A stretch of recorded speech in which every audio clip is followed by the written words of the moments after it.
Let's introduce Bolzano's theorem. This theorem is about continuous functions defined on the real numbers. If f of a and f of b have opposite signs, one positive, the other negative, then there is a point between a and b where f becomes 0.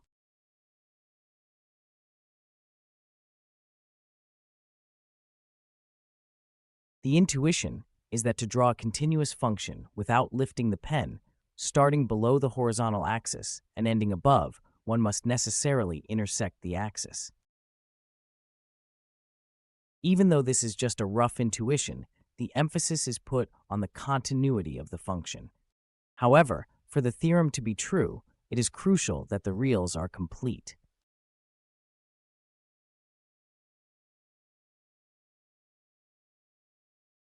The completeness axiom says that every non-empty subset of the real numbers that is bounded from above has a supremum. This means that there is a smallest upper bound.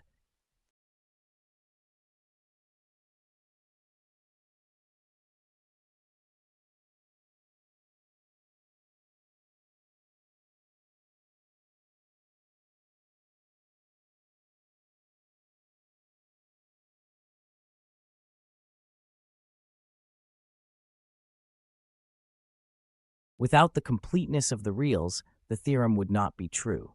One can find counterexamples by replacing the reals by the rationals, which is not a complete set.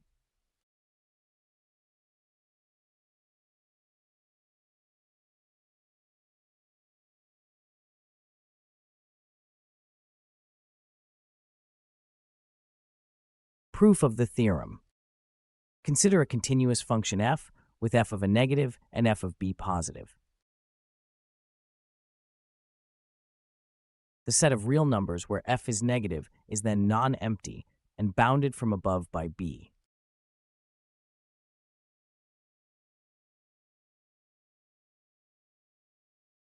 By the completeness of the reals, it has a supremum. The goal is to show that this supremum is a root of f.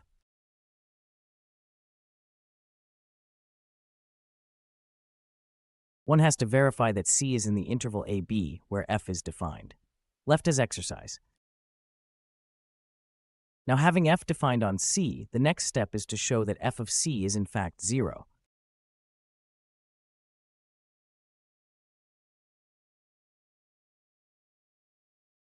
This is done by the method of contradiction, showing that the alternatives to this lead to falsehoods.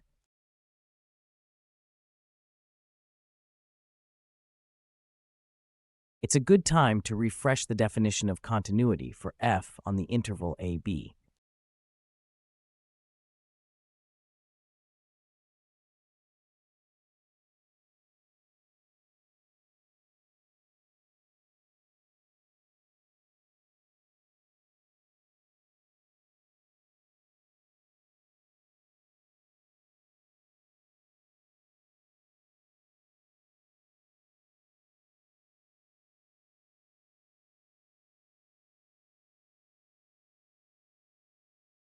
Let's start with the case where f of c is negative. In particular, this implies that c is smaller than b because f of b is positive. By continuity, f is also negative for points very close to c on its right.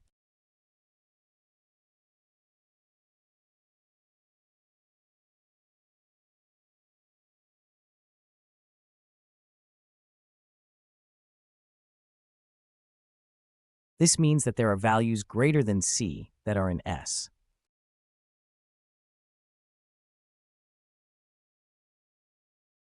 So there is a y greater than c that is in S, which contradicts the fact that c is an upper bound of S.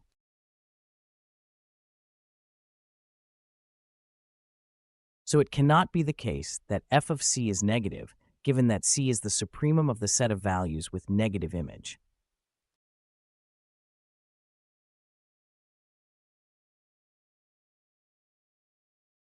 Now let's assume that f of c is positive. This implies that c is greater than a, because f of a is negative. So by continuity of f, values very close to c and to its left will also have positive image under f.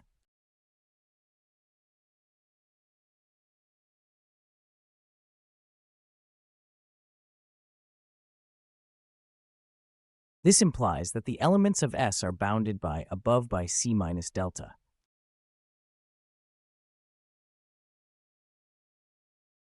But why? Well, let's take x in S, which means f of x is negative.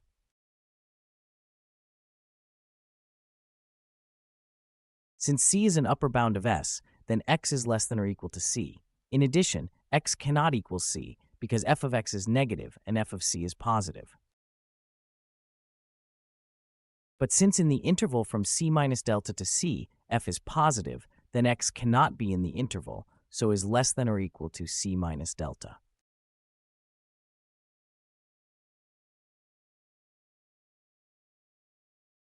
This implies that c minus delta is also an upper bound of S, contradicting the fact that c was the smallest upper bound of S.